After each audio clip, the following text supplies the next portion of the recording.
Buenos días, hoy nos encontramos en otra nueva sesión de un tema espectacular, financiamiento para inversionistas o compradores extranjeros, y para ello es importante pues que ustedes sepan que nosotros como agentes inmobiliarios siempre estamos respaldados de especialistas y profesionales de real estate y aplicado a inversionistas y compradores extranjeros para prestarles un servicio integral para su compra aquí en la Florida, en temas legales, en temas de financiamiento y en todo el paso a paso que ustedes van a necesitar la asesoría necesaria de un profesional como soy yo.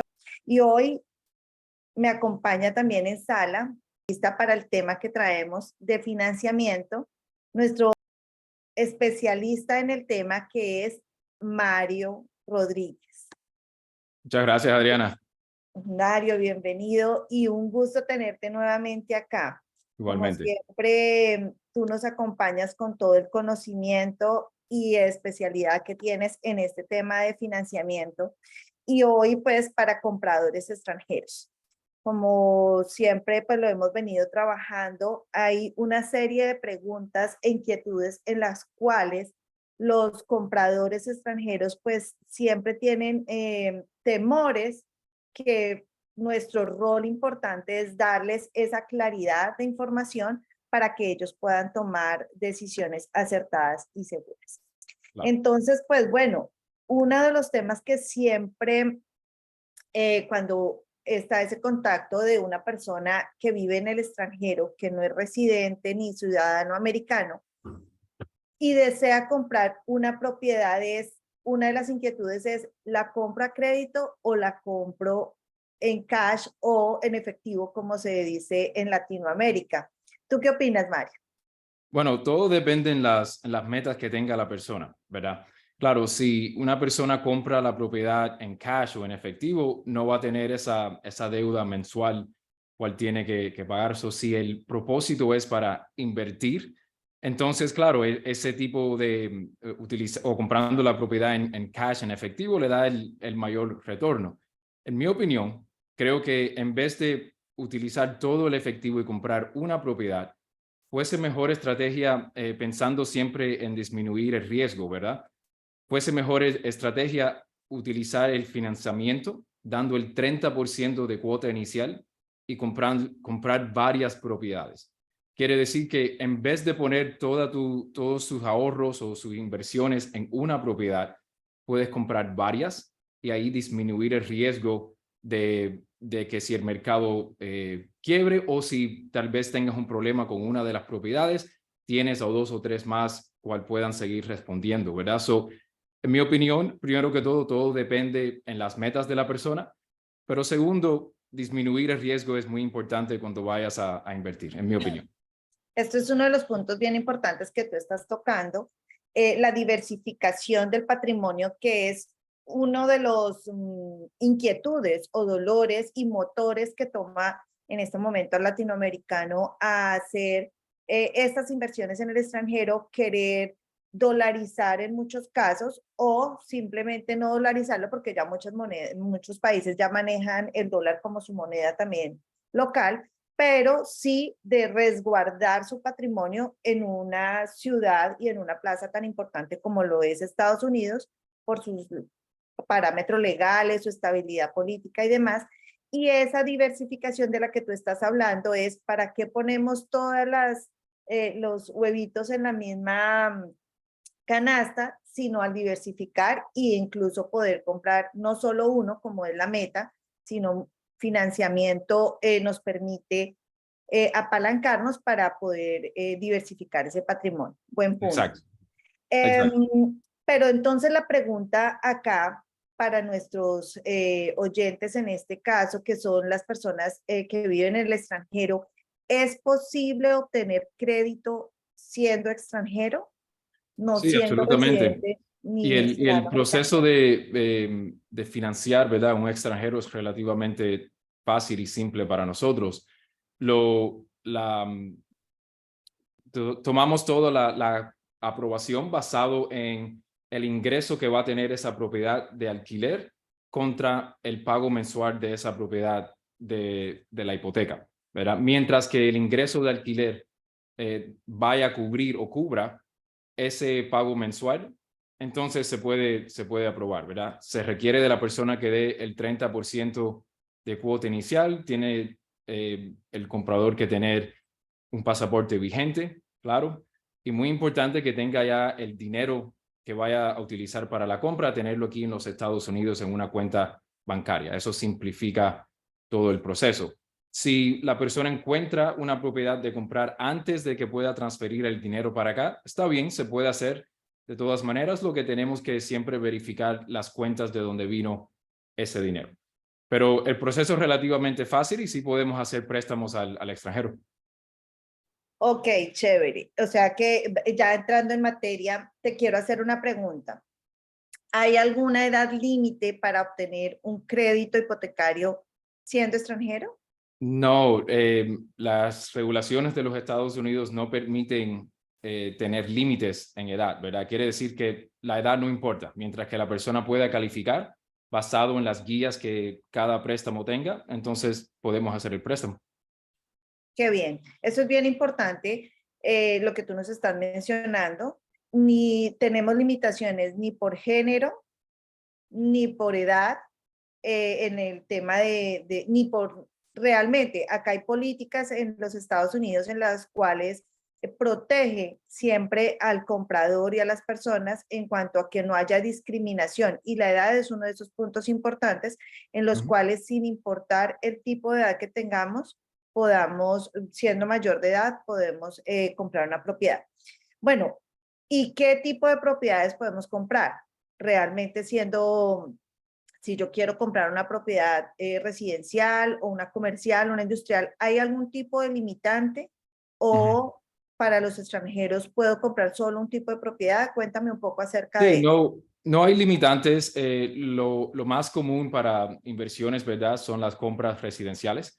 Quiere decir de una unidad o de una puerta hasta 4 puertas, ¿verdad? So, un cuatroplex, como le decimos acá.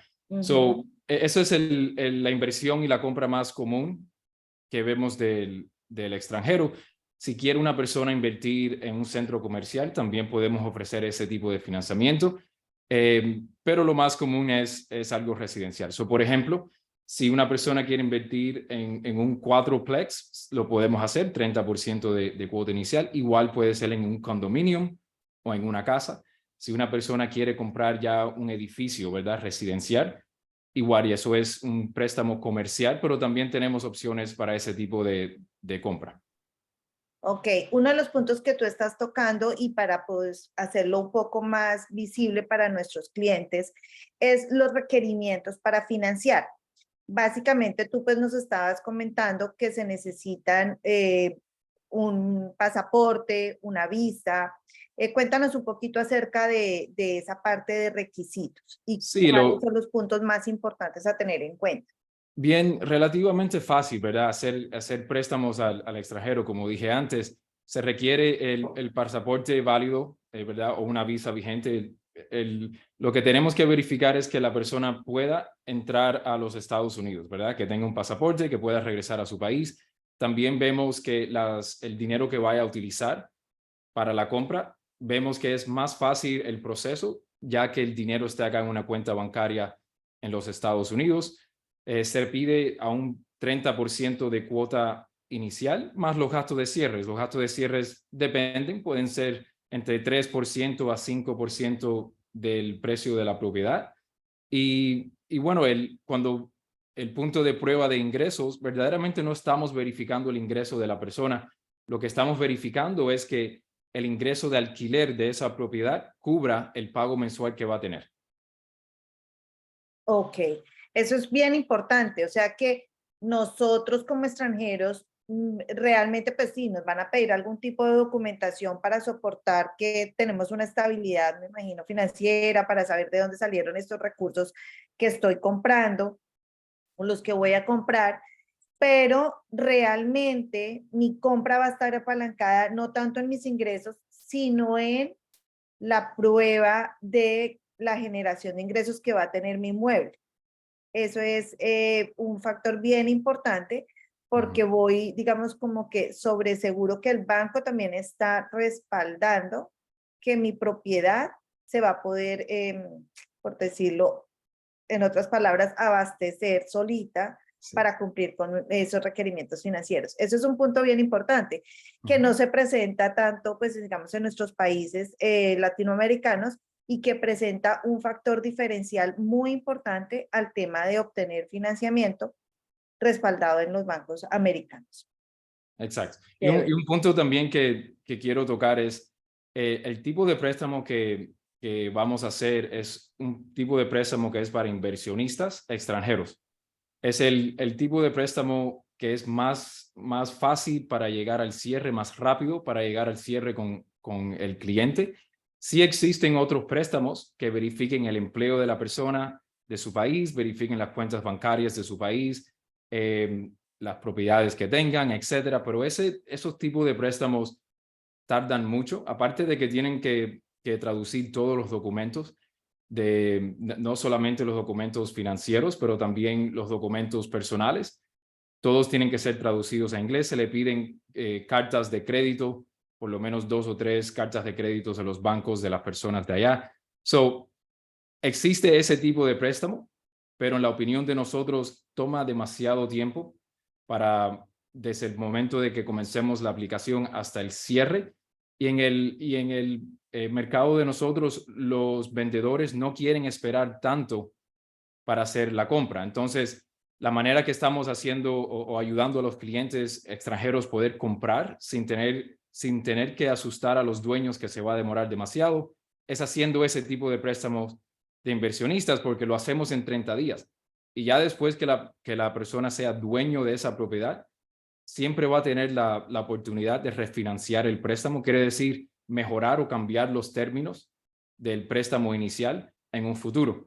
So, lo importante es que la persona compre y sea dueño de la propiedad, y eso lo podemos hacer en 30 días. Y después, si quieren mejorar o cambiar los términos de ese préstamo, van a tener todo el tiempo sin límite para hacerlo después con un refinanciamiento. Una de las preguntas, digamos que el inversionista extranjero o el comprador extranjero normalmente se está, digamos, enfocando por los temas de rentabilidad y demás en propiedades en preconstrucción. ¿En qué momento se debe aplicar al crédito si quiero obtener financiamiento en una compra en preconstrucción? La preconstrucción puede ser o hay veces que toma demasiado tiempo para ser finalizada, ¿verdad? Construida. So, por ejemplo, si depende mucho en el punto cuál esté el proyecto de preconstrucción.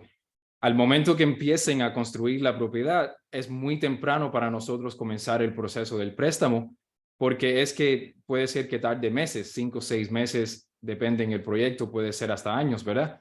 Entonces, es muy importante que antes de comenzar a poner ofertas, aunque sea preconstrucción o no, nosotros preaprobamos o precalificamos a la persona para saber exactamente todo lo que necesitemos y tenerlo ya todo listo. Cuando la persona entre en contrato a comprar una propiedad de preconstrucción y la preconstrucción comience a ser construida, ya cuando le falte un mes o menos, entonces oficialmente entramos a la aplicación del banco ya para comenzar los trámites del banco. Pero antes de entrar al banco, durante el transcurso de la preaprobación, lo vamos a ir preparando todo para estar listo para cuando ya la construcción esté casi lista, nosotros entramos al banco a hacer el financiamiento.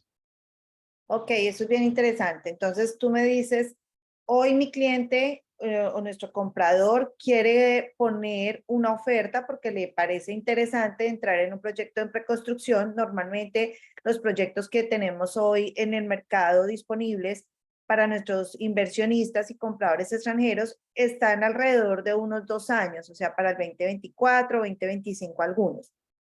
Eso quiere decir que lo primero que vamos a hacer es sentarnos con Mario a obtener la preaprobación. Esa preaprobación la podemos hacer en el momento de hacer la oferta o incluso antes de llegar a la mesa para firmar contrato, para tener ese respaldo financiero y contigo vamos a tener un acompañamiento de tal forma que faltando unos meses, 1, 2, 3 meses antes de que nos vayan a entregar el inmueble, es decir, 2 años después, estemos preparados con las mismas connotaciones o recomendaciones que nos hicieron hoy al hacer la preaprobación de ese crédito. O sea, es bien importante mantener unos ciertos requerimientos durante ese tiempo una vez se entra en contrato para que el crédito no se ponga en riesgo. ¿Es así? Exacto. Ok. Exactamente. Las tasas de interés se fijan en qué momento. En el momento de la preaprobación, ¿en qué momento puedo conocer cuál va a ser la tasa o qué diferencia hay entre lo que vaya a suceder en una preaprobación y lo que vaya a suceder realmente en el momento de la aprobación de ese crédito financiero, 1 o 2 años después? Claro, la tasa de intereses cambian, ¿verdad? Diario cambia el porcentaje. Nosotros le damos la opción al cliente a elegir el interés que ellos quieran. Ya cuando vayamos a bloquear el interés, que hemos elegido el interés adecuado, ¿verdad? Ya lo bloqueamos por 30, 45 o 60 días. Por eso, si están comprando una propiedad de preconstrucción, no podemos comenzar el proceso tan adelantado porque solamente podemos bloquear ese interés a un máximo, vamos a decir, de 2 meses, tal vez 3 meses. Y si la construcción toma más tiempo, entonces no hicimos nada, ¿verdad? Entonces, es muy importante saber que el cliente va a tener la opción de elegir el interés que ellos quieran, pero a la misma vez no podemos bloquear el interés por más de 60 o 90 días adelantado porque es que no nos permiten los bancos. También otro punto que quiero mencionar, cuando la persona va a invertir, ¿verdad?, en una propiedad, o el interés en sí no importa tanto como importa el retorno de esa inversión. Aunque el interés sea 5% o 10% o X, lo que importa de verdad es, número 1, poder calificar para esa compra financiando. Y número 2, el retorno de esa inversión que sea más o que sea mejor, ¿verdad?, de la tasa de interés.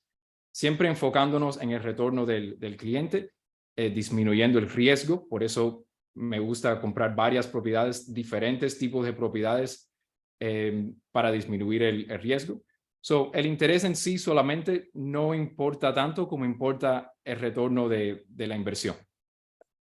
Y algo que tú mencionabas y que es bien importante es el tema de la refinanciación. O sea, si hoy las condiciones porque muchas veces el cliente y lo que hoy día, digamos, post pandemia se presentó es, no, las tasas empezaron a subir exageradamente cuando en realidad vemos que están en un comportamiento relativamente normal a lo que siempre han estado antes de pandemia. Pandemia fue algo que rompió muchos esquemas, pero que realmente después de esa estabilización, que ya vamos para 3 años, el mercado empieza otra vez a tomar una estabilidad y a volver a su curso normal. Y vemos que realmente las tasas no es que estén altas, están en incluso están por debajo de muchos escenarios en los cuales estuvimos en tiempos pasados, y que la flexibilidad que tenemos con el tema financiero y con nuestros créditos para el extranjero es que vamos a poder refinanciar si esas condiciones siguen mejorando a la baja. Puedo refinanciar. ¿Qué es eso de refinanciar la tasa o cómo tendría que hacer yo beneficio de eso en el momento que lo requiera, una vez haya obtenido mi crédito? Refinanciar se refiere a tomar el préstamo que tienen corriente y cambiar los términos y hacer un préstamo nuevo. Por ejemplo, estrategias para refinanciar puede ser para disminuir o bajar el interés. También puede ser para sacar equity, ¿verdad? Si tienen cierta ganancia en esas propiedades, se les permite sacar ese dinero que se ha creado, ese valor, ¿verdad? El equity es el monto cual la persona debe en la propiedad, en la hipoteca, contra el valor de la propiedad. Por ejemplo, si la propiedad vale 500,000 y la persona tiene un préstamo hipotecario de 200, quiere decir que tiene un equity de 300,000. Y hacer un refinanciamiento es una de las opciones que la persona tiene para tener acceso a esos $300,000 sin tener que vender la propiedad. También si mejoran los intereses, pueden refinanciar y cambiar los términos de ese préstamo actual y cambiarlos a un interés más bajo. Y un punto adicional que quiero mencionar, Adriana, es que aunque hayan subido los intereses, como dices, los intereses están relativamente igual que lo que estaban antes de los intereses de COVID, pero también han subido el arriendo, el alquiler, ¿verdad?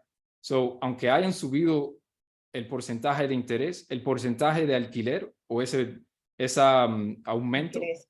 es exacto, es mucho más alto de lo que ha subido el porcentaje de interés. Por eso vemos inversionistas siguen comprando propiedades aquí en el sur de la Florida, porque aunque hayan aumentado un poco los intereses, el alquiler ha aumentado mucho más. Entonces, el retorno sigue siendo bien. El retorno. Ese es el punto más importante.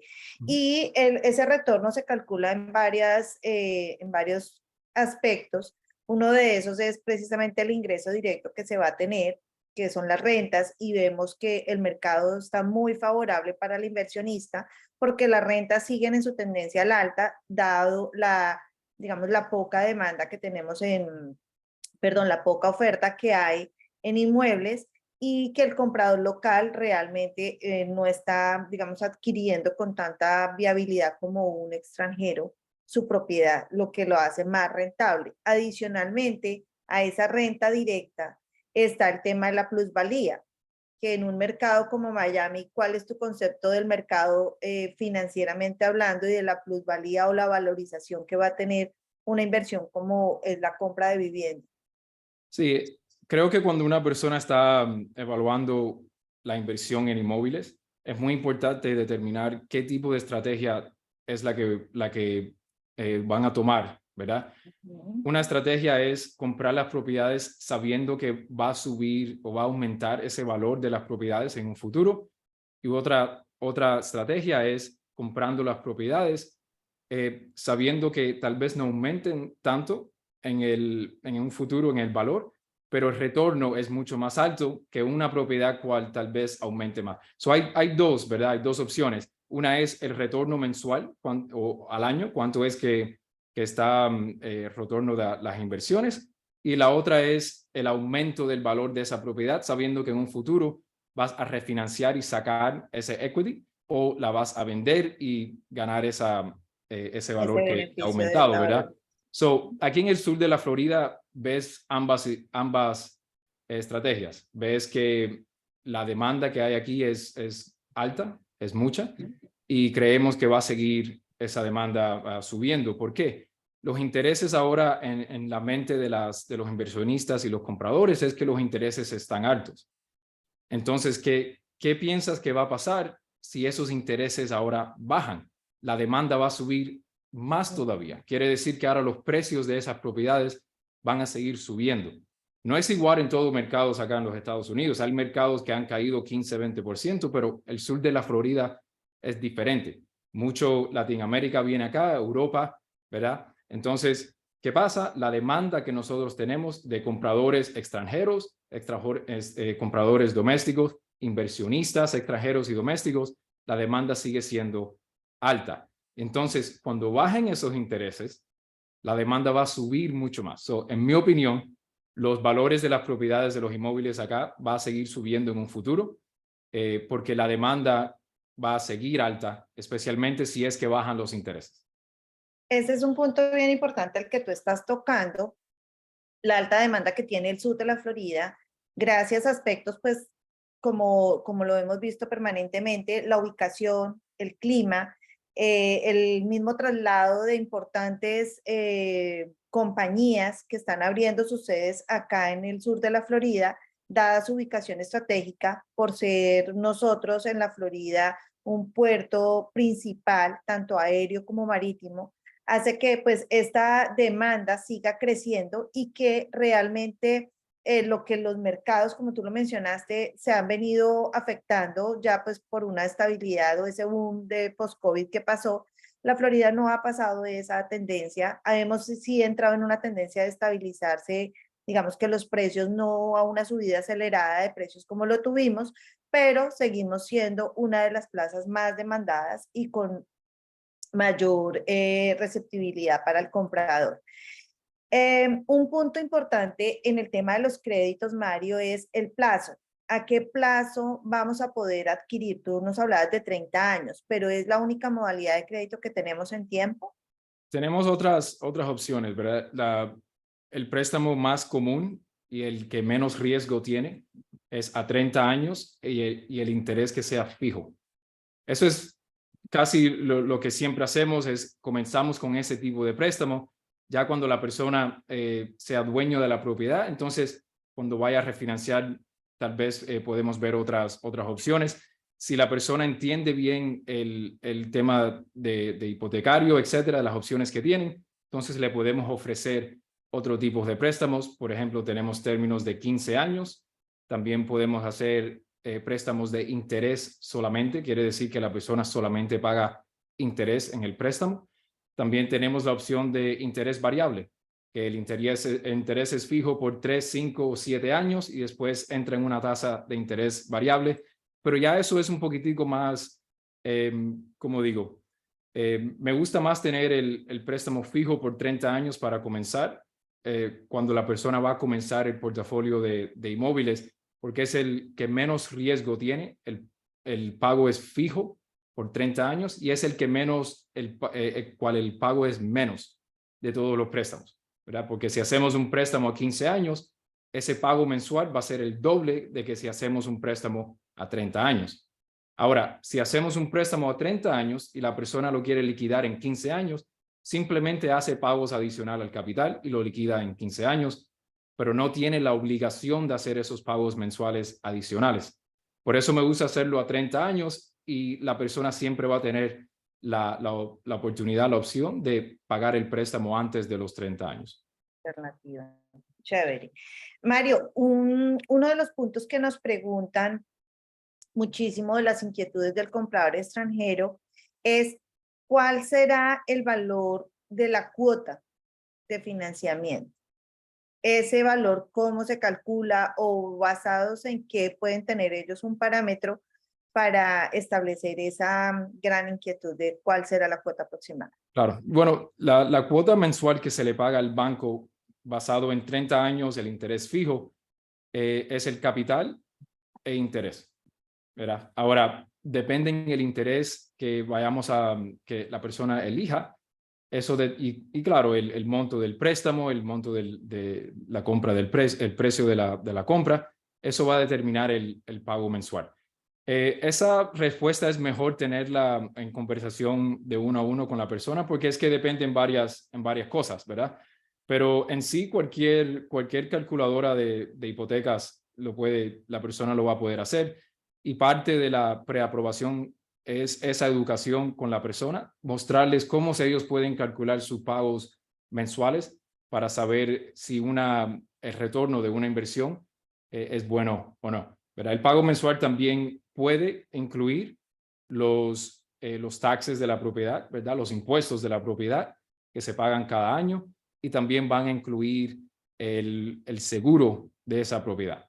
También puede, si es un condominio o está en una asociación, el pago mensual no incluye ese pago mensual de mantenimiento, pero sí se toma en consideración cuando vamos a evaluar el retorno de la inversión.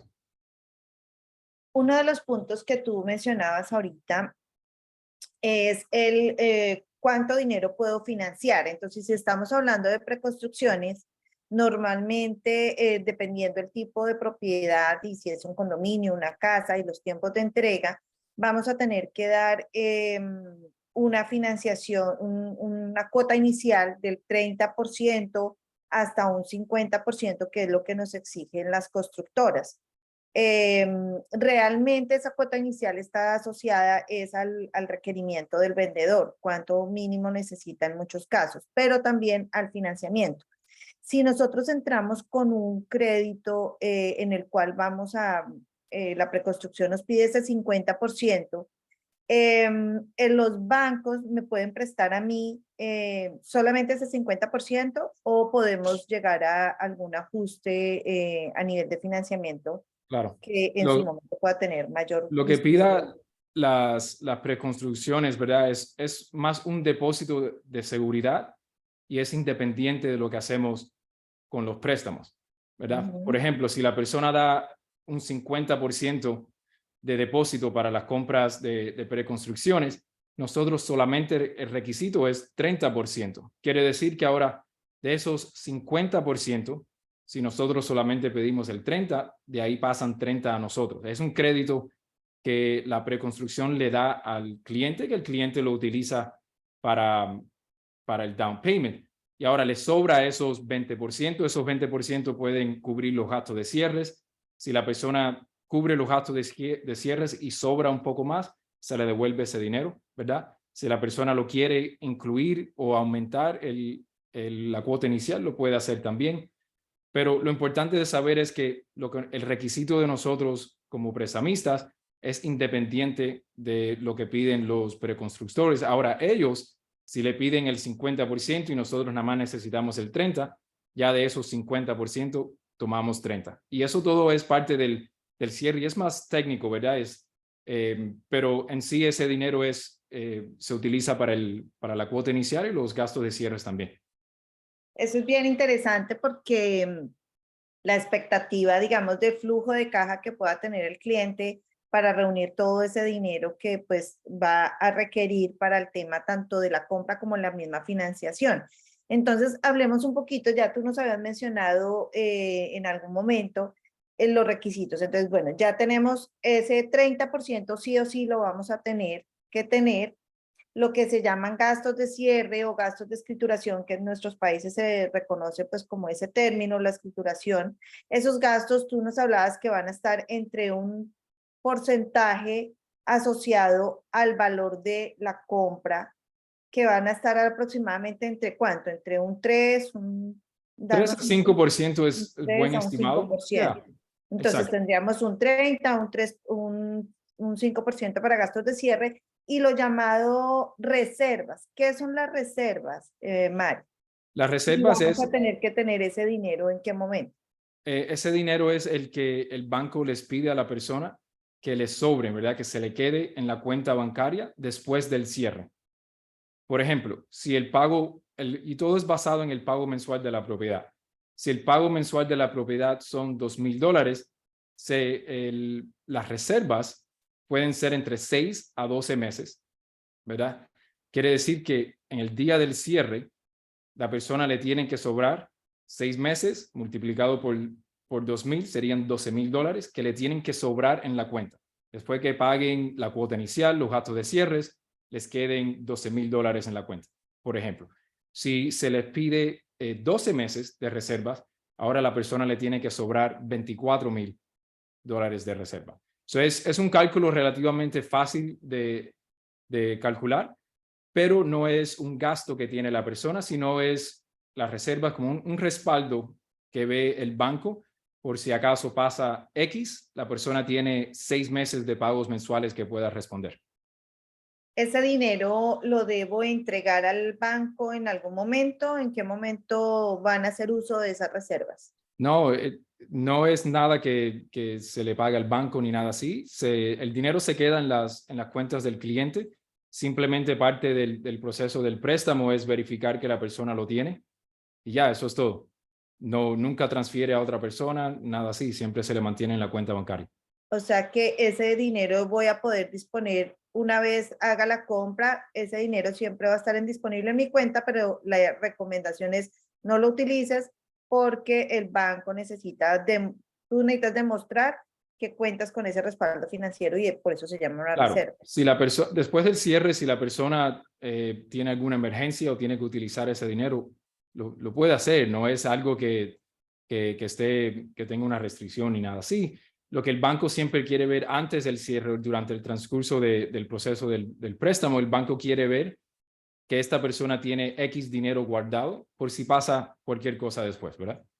Ok, ok, eso es bien importante para, digamos, como en la preparación misma de todo lo que es el proceso, porque pues esto es un proceso que no va de la noche a la mañana, sino es una preparación constante desde el momento que firmamos una oferta, un contrato y hasta el momento mismo de que nos es desembolsado ese crédito. Por eso una de las recomendaciones es lo que empezamos a evaluarte hoy, mantén esa figura y todas esas condiciones de la mejor manera estable hasta que el crédito no sea desembolsado, porque realmente todas esas fluctuaciones pueden llegar a afectarnos la aprobación del crédito, ¿no?